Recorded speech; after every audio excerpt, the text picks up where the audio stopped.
Hello, everybody. We are just about to start. I think we've got just a few more people logging on, but I'm going to go live on video. And hello, everyone. Welcome to Talk Boutique's 5 Powerful Strategies to Become a Better Presenter. My name is Nick Kindler, and I want everyone to make sure that you press the start broadcast button. I've been asked to make sure that you do that. Looks like there are some folks that are asking if the sound's working. Kim is asking if the sound is working. Chiara says it's working for her. Richard is wondering if we should be seeing or hearing anything, and I certainly hope so, because everything is on and we're about to get started. If you have any questions as we go along, as you've already seen, we have our messaging board on the side, and you should be able to see me down at the bottom, as well as our slides, which we're going to be walking through in just a few moments. So what I want to do is start officially now and welcome everybody to 5 Powerful Strategies to Become a Better Presenter. Again, my name is Nick Kindler, and I'll go through in a few minutes some more formal introductions. But if you're wondering if you're in the right place, you are. If you feel that you have a TED Talk in you and you're not sure how to get it out, you have a big presentation at work, or you have had many big presentations at work, and for some reason they just don't seem to go as well as you want them to go. Or every time you present, you feel, and you notice I'm saying you feel, that your audience is tuning out. And finally, you watch great presenters and you think, wow, how lucky they are to be born with that ability to present. Well, today we want to share with you that you're not alone. Almost no one, and it's pretty rare, almost no one is born a great presenter. All of them are instructed in some way or shape or form about content, about structure, about performance, and how to engage with an audience. And so you're definitely not alone if you're wondering how I can improve and how I can become a better presenter. So you can learn the skills and the tools that are used by the best presenters in the world. And we here at Talk Boutique have kind of captured those learnings over the course of many, many years. And we work with our speakers on a day-in, day-out basis. And we work with leaders from across the world to help them improve their communication. Now, I'm just going to spend a moment introducing myself, and then I'm going to introduce my business partner, Andrea Sampson. So myself, if you don't know me, and I do know a number of you on the line here, so it's nice to see some familiar faces, but it's also really nice to see some names that I am not familiar with, so welcome. I'm a keynote speaker, a communication coach, and to be honest, an eternal entrepreneur. I'm passionate about 2 things, innovation and communication. I'm a former actor, a teacher, and a comedian, and I used to be in the communication and events business as a creative director and producer. And after that, I decided to focus on a coaching practice, developing communication and speaking skills for leaders. And in 2015, after joining TEDx Toronto and reconnecting with Andrea, my now business partner, we co-founded Talk Boutique. And Talk Boutique is a speaker development, speaker representation, and event curation company. And in addition to that, I have the role of head of programming for Singularity University Canada, and work with them on as a member of their executive team. Now, in addition, and you don't see her, but she's here, and I want to be really clear that you are all aware that Andrea is here, just over here to my right. And Andrea is the co-founder of Talk Boutique. She's also an executive speaker coach, and she is the head of faculty for Singularity U Canada. And Andrea is a business strategist, a marketing expert, a communication coach, and she spent a lot of her career helping some of the best known brands in the world succeed. Now, her real nugget of her power, if you will, her secret power, is finding and developing compelling stories for persuasive content. And she has been asked by many, many brands and many clients over the years to assist teams and develop an executive to help develop their pitches and presentations, which led her also to TED. And she was actually at TEDx Toronto a number of years before I joined. And she became the head of programming when I jumped on. And then I became the head of programming, and she was the co-chair of TEDx Toronto. And that's where we really started to develop our passion for what we're doing today. Now, we were both coaching people and leaders long before, but what happened at TED is we recognized something that really needed to happen, which was that this opportunity that TED speakers have, this ability to work with a coach to develop their deep expertise, their idea into something that could help change the world, is something that is really just kind of relegated to the TED stages, and we wanted to bring it elsewhere. We wanted to bring it to the mainstream. And we started Talk Boutique. And since then, we've worked with TEDx Toronto, Singularity U Canada, programming their events, and Elevate Tech Fest, Children's Aid Foundation. We've worked with speakers on TED Global, YPO. I could keep going on, and I don't want to spend too much time on that, except to say that we coach, and we coach a lot, day in, day out, and we love it. We love working with leaders from around the world. And so today, I want to spend the next 60 minutes or less to share with you some real insights. And over the next 60 minutes, you will learn a number of things. Number one, how to incorporate story narrative into all your presentations. The importance of using emotional language to powerfully convey and engage your audience and convey your ideas. Develop a clear takeaway for the audience and what we call a focused purpose. We also want to share with you how to use our proven and flexible framework, which we call the Talk Canvas. And I want to add on that, we will be providing that to you for free at the end, so you'll have that as a takeaway. And finally, how you can mentally prepare to powerfully deliver any presentation that you need to deliver. So that's what we are going to cover over the next little bit. And at the end of the presentation, I hope you'll stay with us because, as I said, we're going to have some of the links to the tools that we're sharing with you today, as well as we have some very exciting surprises that we want to share with you. So please stick around. All right, so let's get started.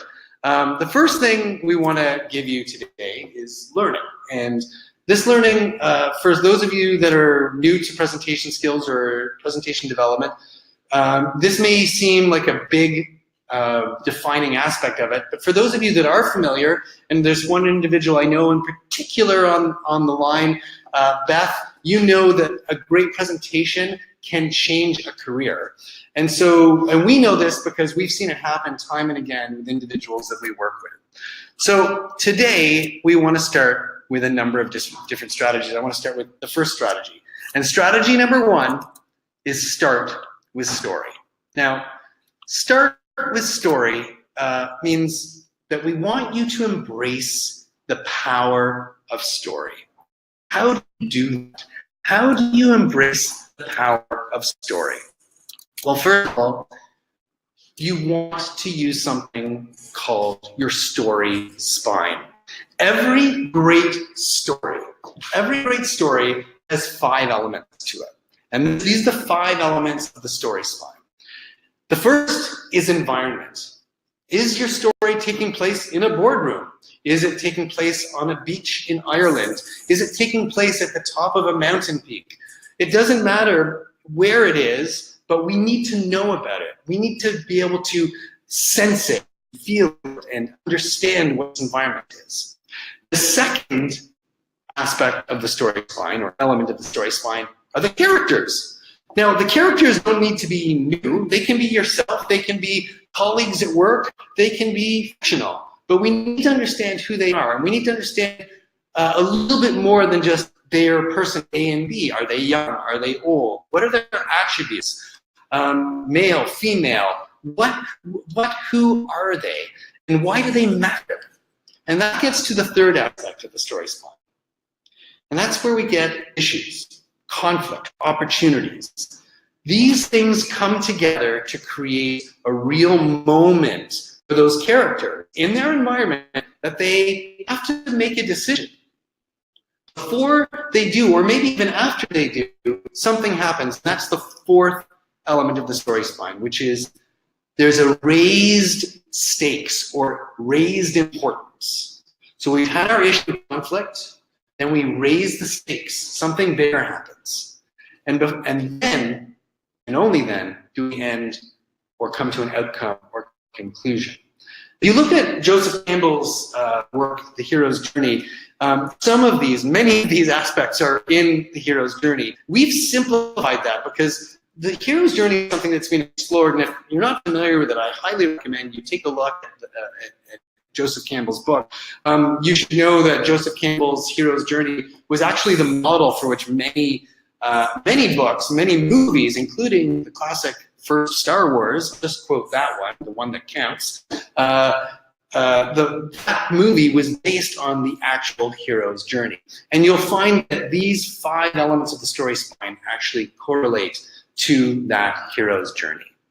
Now, I have a question for all of you. I'm going to just ask you, has anyone ever experienced something like this, that you are in a social situation and some people are sharing a story and it's really good and people are either laughing or enjoying or engaged, and then somebody else adds to their story and they add to that, and so you jump in with your story and for some reason it falls flat. It falls flat. Now, I'm going to just type in why, as in, yes, that's happened to me. Type in why or no if that's ever happened to you. I'm just waiting to see if I get some responses from the group here. Some honesty. We want to hear whether or not a story has ever fallen. Thank you, Crystal, Claire, Beth. Yes, okay. And here is Sierra, yes, with 3 exclamation marks. Thank you. And Monica, thank you for the honesty. And I really do appreciate that, because here's why it hasn't worked. It's because one of the elements of your story spine is missing. And trust me, it's happened to me where I've shared a story. I'm like, why did that not work? I thought it was a great story. Oh yeah, I barely shared anything about the environment or the characters. No one had any investment in the characters. So once you have those 5 elements reinforced and clear, you are going to have a great story. Now, here's the thing about story, and this is why it's so important. Stories are carriers for ideas. The most complex ideas, the most interesting ideas, the most mundane of ideas can be shared with a story to great effect. And that is why we embrace storytelling to such a degree here at Talk Boutique in the work that we do. Now, we came across this diagram just recently. We shared it on social, I think it was this week. And I'm looking over to Andrea because she's giving me a nod. And we love this. And this personifies very much what we do here at Talk Boutique. Because if you just use story, if you just want to tell information, well, let's start with data. I give you data, it's a bunch of dots. If I give you information, I'm giving a little bit of context, so we're getting some color. With knowledge, we're connecting just a few of the dots. With insight, we're connecting different aspects of those dots. With wisdom, we're charting a path, which I love. But what we really want, and with story, we can do this, is impact. And that's what we strive to do with every single speaker that we work with here, is to help them create an impact with their audience. And one of the ways we do that is we follow our idea to impact model. And I'm going to walk you through this pretty quickly. The reality is when we start, and actually ideally this would build in this format, it doesn't build for us. But if you just start with an idea on its own, that's great. But if you don't share that idea, well, first of all, shame on you, because if you have an idea that hasn't been shared, then you need to figure out a way to get that out and help foster it and share it with the world. But if you then wrap that idea in a story and share that with an individual, you're going to generate interest between with that individual and yourself. Now, add conversation to that, and you now are going to have an idea that's been shared via story, and you're going to have a shared understanding. One person may have one view on it, another person may have another. So you're going to have a shared understanding. And once you've shared that, you now have the opportunity to create a connection. A connection that you now can decide what to do with that information. You can decide how you're going to move forward with that idea, with that story, with that conversation, and it leads to impact. And I can't stress enough that this is a model that we live and breathe here, because we believe at Talk Boutique that conversation drives everything. I mean, just think about your business. If you're not sharing your idea effectively, and let's leave story out of it for a moment, if you're not sharing your idea and having a really great conversation with your clients or with your stakeholders or whomever it is, then you're not going to get to that impact. So that story is going to truly help shape the whole experience and move towards impact. Now, that's the first strategy. And as always, I'm going much deeper than I probably should, but I want to share all of this with you. So let me move on to the second strategy, which is I second that emotion. And really what we're talking about here is the use of emotional language. The use of emotional language is paramount when you're trying to connect with individuals. And I'm going to share with you some tools that you can use, which you probably have either already, well, you most definitely have heard of them. You may have relegated them into that kind of drawer in your unconscious that you don't want to use because you might be a little uncomfortable using it, especially if you're on the academic or scientific side. And some proof points that we'll share with you why it's important to use these. So, what is the language? Well, first of all, you should know that all words have power. And specifically, what I'm talking about is the use of rhetorical devices. And, you know, we have an image of Martin Luther King up here because he had one of the most powerful, potent speeches delivered probably of all time that was rife with rhetoric. And for those of you that know, I just used a little bit of rhetoric there and that was a bit of a tease. But let me walk you through just a few of the rhetorical devices that he uses and that we recommend you use, whether you're giving a talk, a presentation, or walking people through a product demo.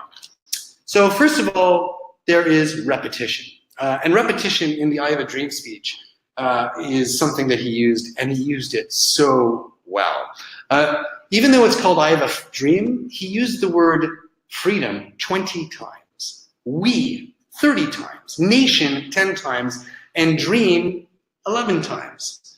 And he used repetition at the beginning of neighboring clauses. So, I have a dream, he repeated. Now is the time. And of course, at the very end, let freedom ring. That's the first tool, and you know, for any of you that have written speeches, you know the power of repetition. You know the power of repetition. Diacope. Now, diacope you may not be familiar with, but you've definitely heard it. In fact, in his speech, he uses it right at the end. He says, free at last, thank God Almighty, we are free at last. And what it is it's repetition with the interruption or crashing in of a new concept. Now, I'm going to do a little bit of a contest here. I'm going to ask anyone there is a famous fictional movie and book, but mainly known for the movies, who introduces himself via Diet Coke. Anyone want to write it down? Who's got the win?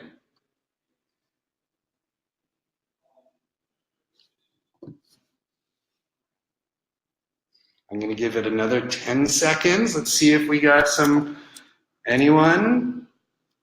I'll give you a hint. Very good, Claire, nicely done. And how does he introduce himself? Bond, James Bond. Fantastic. Thank you, Claire. That was awesome. Really appreciate your participation. So, we've got Diet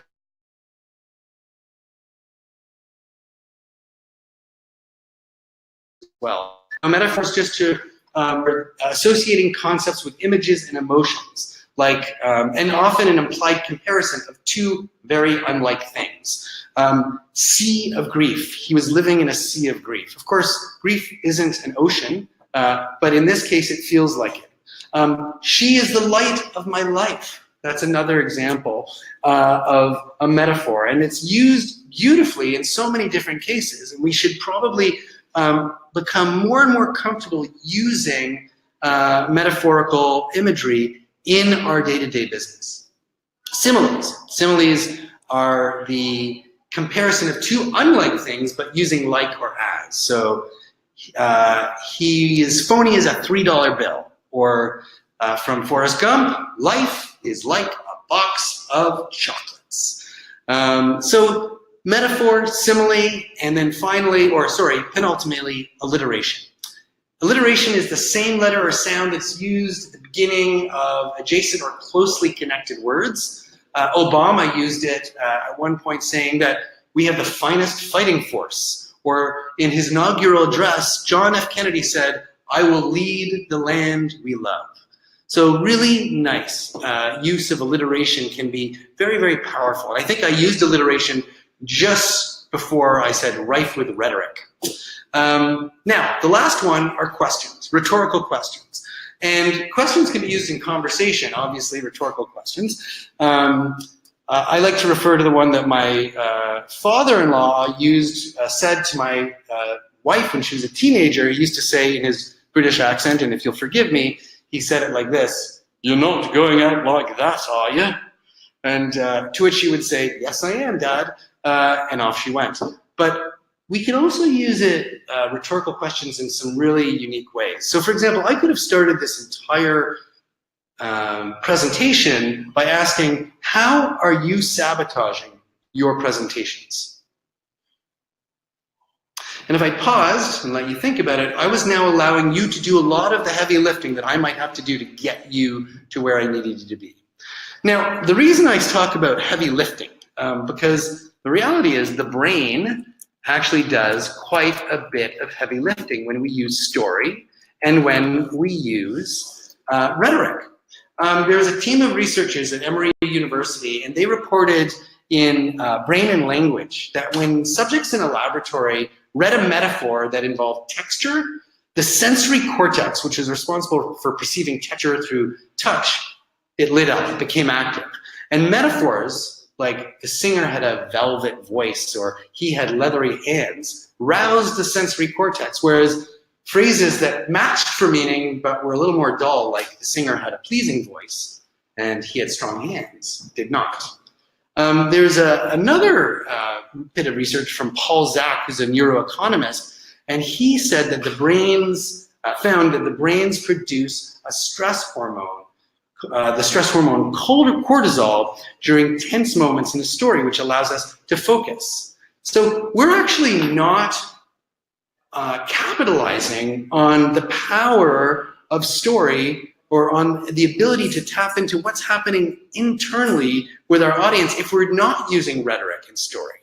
You know, if we look at the next slide, and I think this is pretty interesting here, that when 60 to 70% of information is retained when it's told as a story, and that's because a lot of things are happening.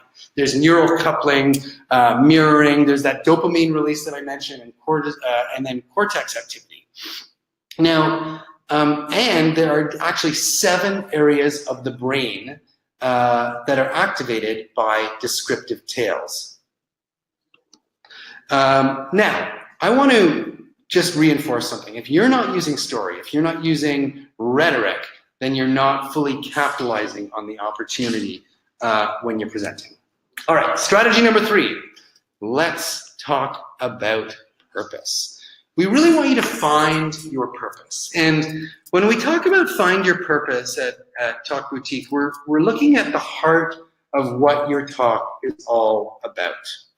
And we use something called the talk canvas. And I'm going to come back to the talk canvas in just a minute, but you'll see the yellow at the middle, the yellow bar in the middle is what we call your statement of purpose. And this talk canvas, again, we're going to go through it in just a minute, but we always start developing our talk canvas with our statement of purpose. Statement of purpose is why you're here. It's your intended takeaway.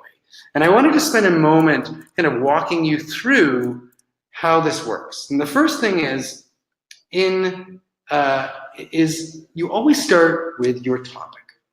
Start with your topic. The topic is what? It's really what your knowledge base is. And if you start with your topic, keep driving forward on that. Make sure you're really, really clear what it is that you're talking about. And then I want you to think about your point. You know, how are you trying to get people to think about this differently? Why is this topic and your approach to it a little bit different? How is it important to them? And then finally, your impact. Why is this important to them? What do you want them to do with this? And all that together, combined, is your statement of purpose. It's why you're there. It's your intended takeaway. So those 3 things combined help you to create that statement of purpose, which is the very beginning of your talk canvas.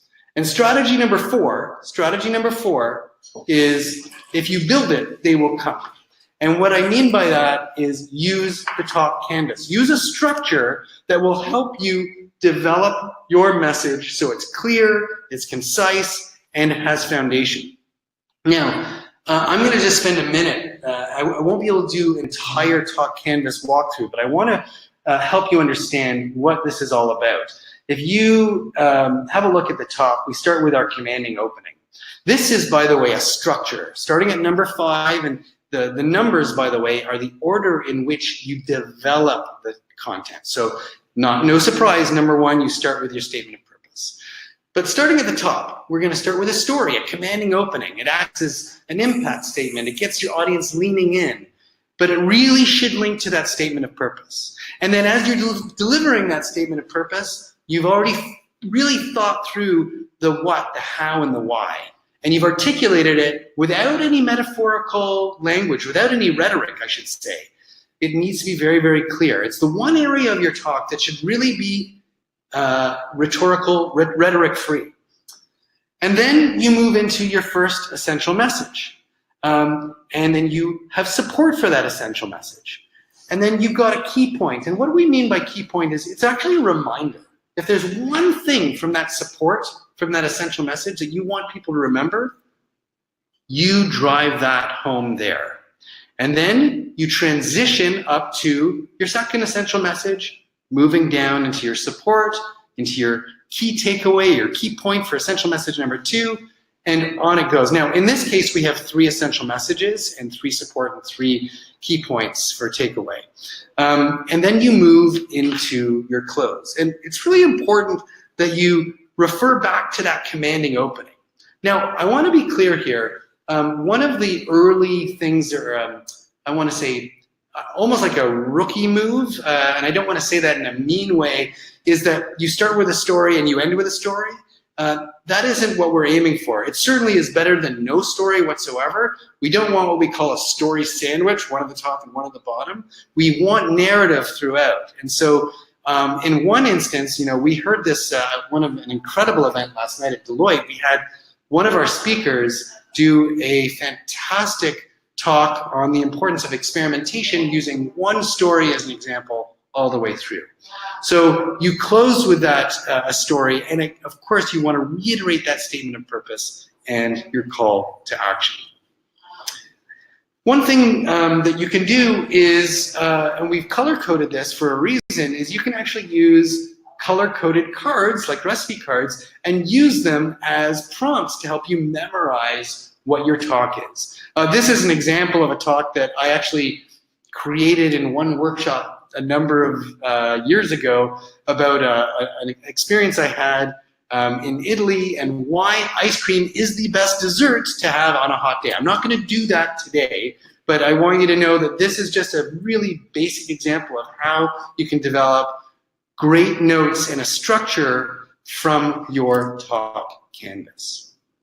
All right, your talk canvas.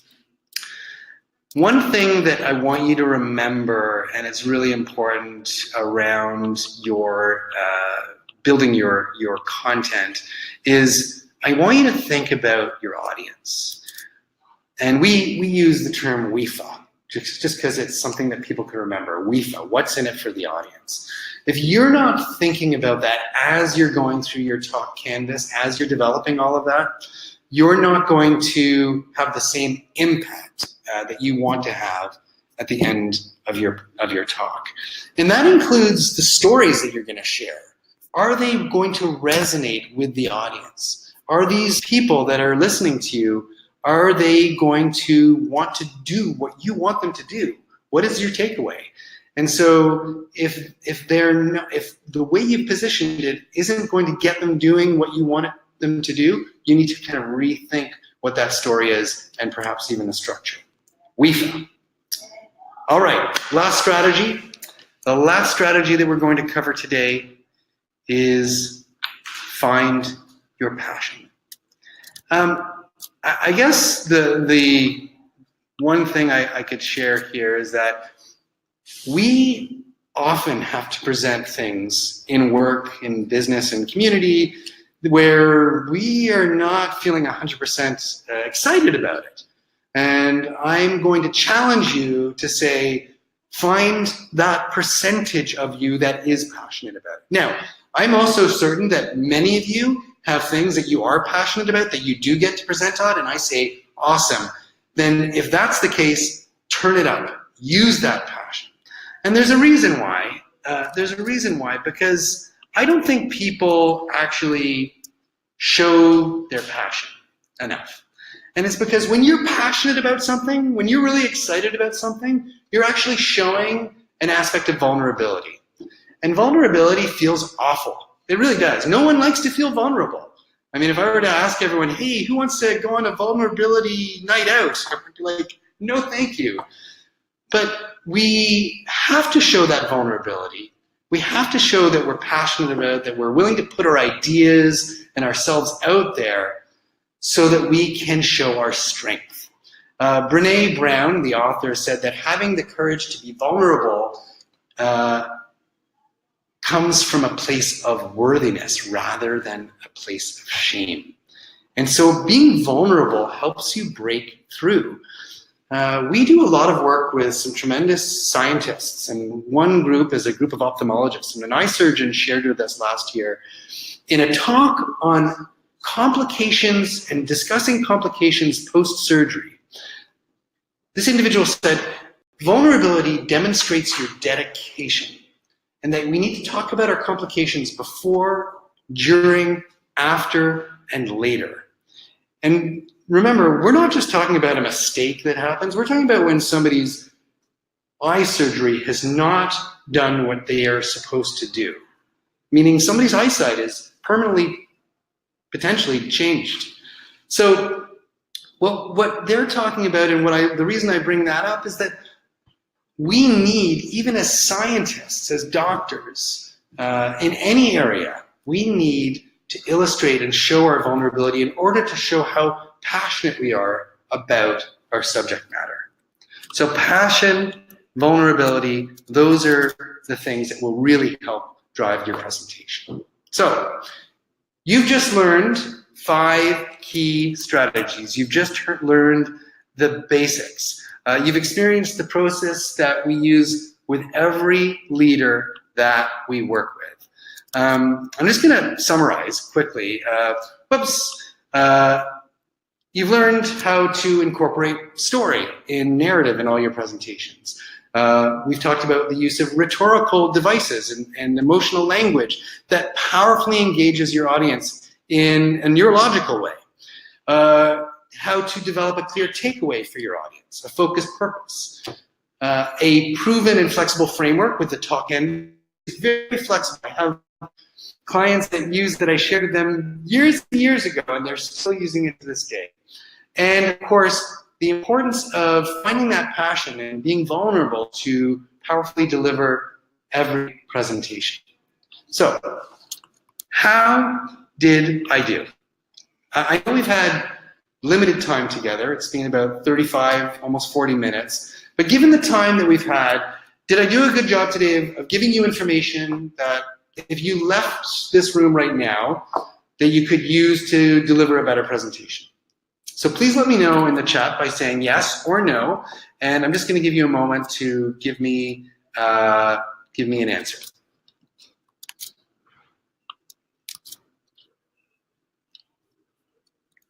Britt says yes. Thank you for that.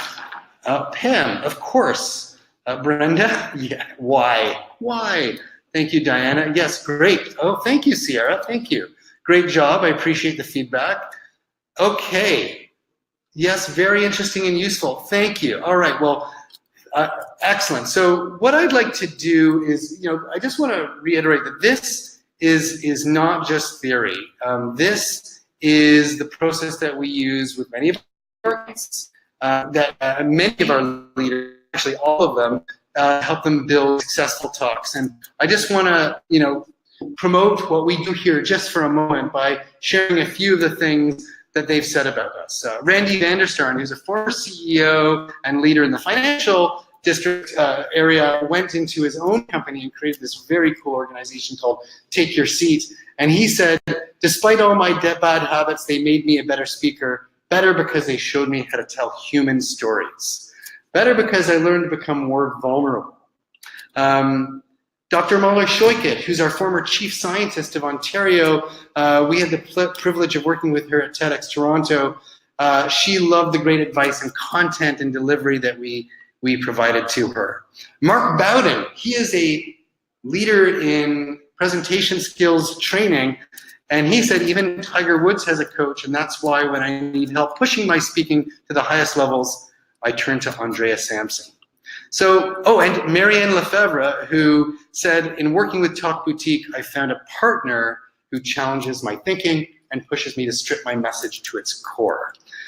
So we've had a lot of success with the work we've been doing, and it's a proven process. We use it with TEDx speakers, we use it with leaders and corporate executives, entrepreneurs, and our Singularity U faculty. Now, if it's okay with you, can I tell you something that I'm really excited about? It's something that it may not be for everyone, but I do want to share with all of you, and I just want to know if I have earned the right to spend just a few minutes talking about how we may be able to work together, and I want to share that with you now. If that's okay, please put in why. Britt has said, of course. Let me just see here. If I've earned that right, I want to just continue in a moment when I get some green lights from folks. Excellent. Thank you. Well, okay. Thank you, Richard and Beth and Steve and Christine. I appreciate it. And I appreciate your time. So what I want to talk to you about is our Speakeasy Intensive. And it's exclusive experience for leaders coming this spring, or summer, I should say, June 19th to June 21st. I want to just do a quick preamble on this. We came up with the idea of a Speakeasy Intensive when we started Talk Boutique a number of years ago.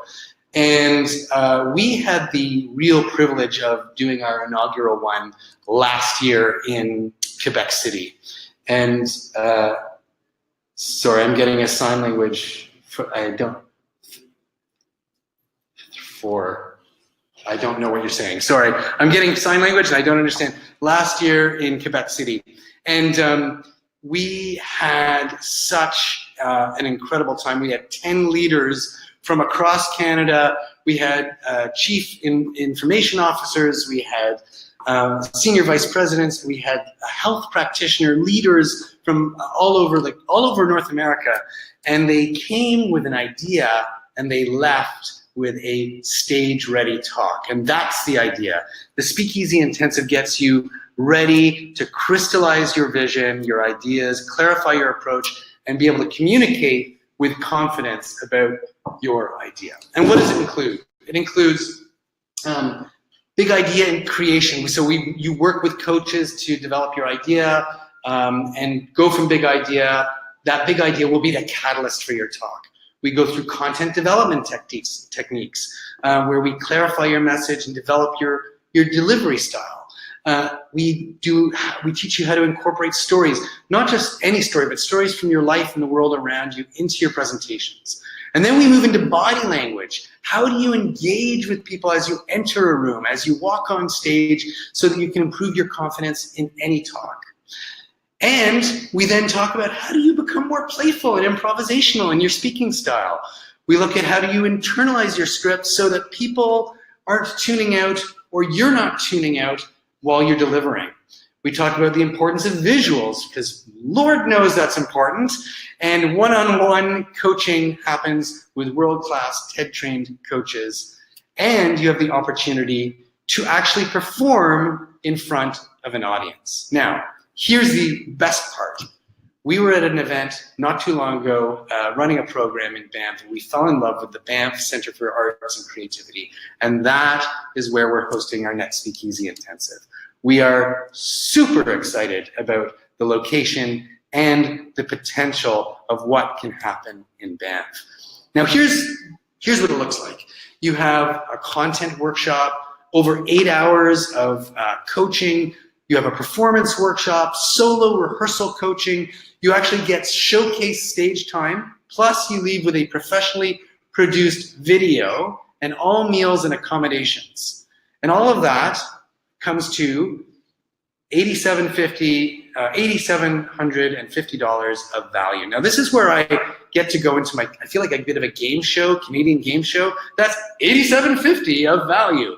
But what we want to do, because we know that you've given your time here today and that you'll potentially be sharing what you've learned here with others, we're going to add a couple of other things into the offer, which is that we are going to offer the talk canvas. We have a personal workbook that we're going to provide to you. In addition to the video, we're going to add a post-retreat follow-up one-on-one session. So you get an extra coaching session, and we're going to bring the entire price down to just $7,000. So that is our Speakeasy Intensive. Here's the thing. It's not for everybody, and it's called intensive for a reason. It's intensive 4 days. If you go to the speakeasyintensive.com website, you'll see testimonials from those who participated last year. It really is for those who are ready to work, and you must apply. It's a curated experience. Not everyone is accepted to the event. We provide it to senior executives, leaders, founders, and those who we believe will also make a difference in their communities. So it's not for everybody, but we are going to add one more offer. This is where I get to do my game show thing again. One more thing. If you apply before Sunday, March 31st, before midnight at 11:59 p.m., we will give you 2 additional coaching sessions. So that's 3 sessions in addition to the overall program that you can use prior to. So if you have a presentation that's coming up over the next couple of months that you want to get some help with, one of our coaches will work with you leading up to that as long as you've signed on to our program. So that actually creates an overall value of $9,350, and we are going to still keep the price at $7,000. So that's our Speakeasy Intensive. I know I've been speaking for quite a while now.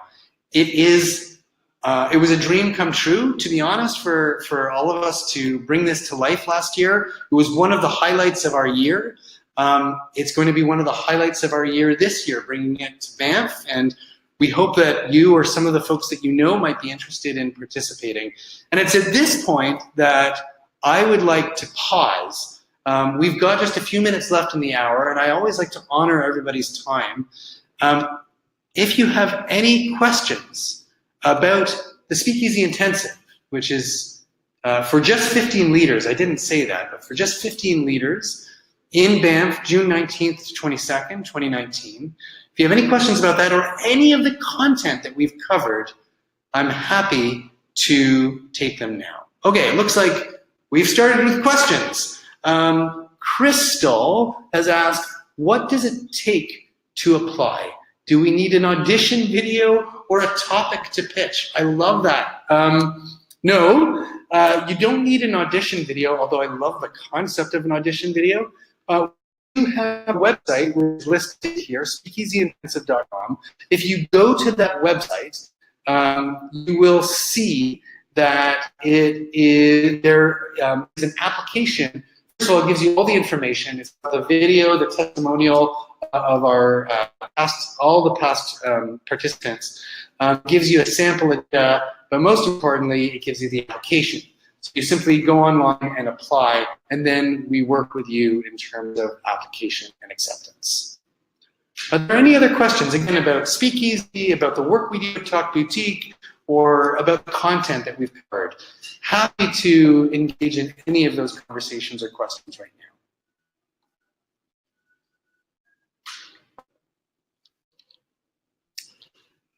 I hope people aren't being shy, because there's still quite a few people online. Why do you curate the group?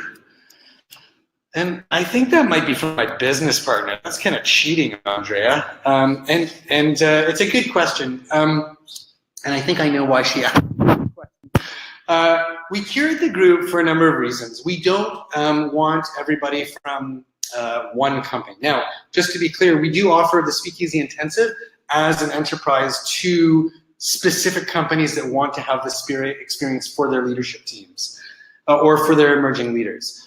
But we want to curate this group because part of the beauty of this intensive is that you get different voices, different ideas, different people, and each person adds to the other's narrative. And so what you'll hear, especially in the video testimonials, you'll see is part of the power of the experience is the curated group, that you have a diverse group and diverse points of view, and everybody comes from a different background, a different learning, and even a different industry. Richard has asked, what is the maximum size of the group? We are targeting 15 people. We like to keep it very small. So unlike other executive programs that could go up to 60, 75, 80, we keep this very small, very intimate. Look, one of our dreams in doing this, and I remember sharing this with Andrea, saying is, I would love to have an alumni group. I would love to have that experience. And when we finished our first cohort, there was not just one, they called themselves the Tribe, and they had an alumni group meeting a week after, and then we've had at least 2 other gatherings since. So we try to keep it small because that group does become a support group and part of a pretty important networking group moving forward. Sierra Hesteron, nice to see you. Thank you for being on, Sierra. We have a question from Brenda. What can you do with the video? Excellent question. The video can be used for a number of different, in a number of different ways. First of all, if you want to be a professional speaker, you need to have a well-produced, professionally produced video. So if that's something that you want to do and you want to engage potential buyers of your services as a speaker, you need to have a video. You can use it for that. Number 2, you can edit it down yourself and use it to promote your business because it's going to be a highly produced, great-looking video with some great messages. The other thing you can do, of course, is just learn. And that's what a number of people did from the last cohort, is they didn't actually want to go on and become professional speakers. They don't want to promote themselves with it. They used it to see what they could be, do better, and continue to improve, and what worked. And so they can mirror what they did on the day and continue to use it in that way. Are there any other questions? Have I answered all the questions? Did I miss anything? Just scrolling. Okay. Any questions about the content and the top? Oh, I know what. I want to make sure that everyone knows this before we leave. That you can download the talk canvas that I shared with you, and it looks a little bit different. If you go to the third icon up on the message board here, there's a paper icon, the file sharing icon. If you click on that, and then the words download, the download button will appear. You can download our talk canvas from there. And then we'd like you to have that. It's got a whole worksheet process that you can use and print out and use anytime. And for those of you that have been part of our workshops or our ongoing programs, you know that this is a tool that we use over and over and over again. So please take advantage of that tool. Any other questions?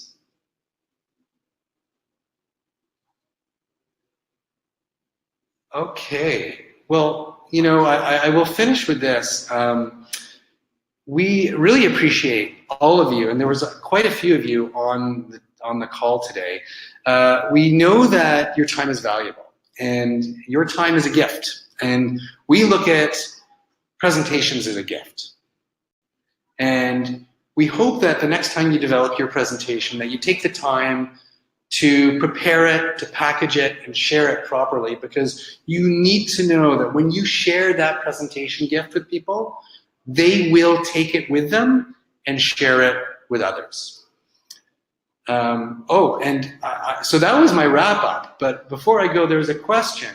There was a question from Chiara, I hope I pronounced that, a question on body language. I live in Finland. Well, this is fantastic. Welcome. And sometimes work with people that don't use any body language. Do you have a suggestion on how to help them communicate non-verbally as well? Well, yes. First of all, I don't think I'll be able to do it justice here. But what we encourage people to do, first of all, is use their face and facial expression. So your eyes and your mouth. If you, more than anything, can smile and engage with your audiences with a smile, that's going to be one very quick. But the other is, and you may have noticed, you probably can't see, is I've been using my hands in open. And what I would encourage them to do is to at least open up their arms so that if you were thinking about welcoming someone to your house, welcome, that's how I would start my presentation, so that you've got an open body language. But to be frank, in the short period of time we have here, we won't be able to cover too much on body language. And then you said, as a follow-up, how to help them communicate this is non-verbally, right. So first and foremost, I would get them to use their facial expression, to smile, to make eye contact, and these are all things that we cover in our workshops. And then, of course, work from what we call the truth plane, sharing out to the audience with your hands and arms open to show that you are open and willing and available. That's a little something, and again, more than happy to share more at a later date. We are at 55 minutes. Any other questions that I can help you with or address at this point? You're very welcome, Chiara. My pleasure. And if you guys have questions, number one, please take a look at our speakeasyintensive.com website. If you please follow us on Twitter and Instagram and Facebook and LinkedIn. We really rely on the kindness of strangers, as Tennessee Williams wrote, but we really actually rely on referrals. And so we love to hear if you like this, share it. We will be sharing this webinar as a link, and we will be offering this program, as you can see, in June. We hope that you can join us. We also have open enrollment workshops, so go on to the Talk Boutique website and you can log on to our newsletter and you can get all of the information around the events, the salons, the workshops, and our ongoing programs moving forward. I want to thank you all for your participation. Really appreciate your time. Have a great day.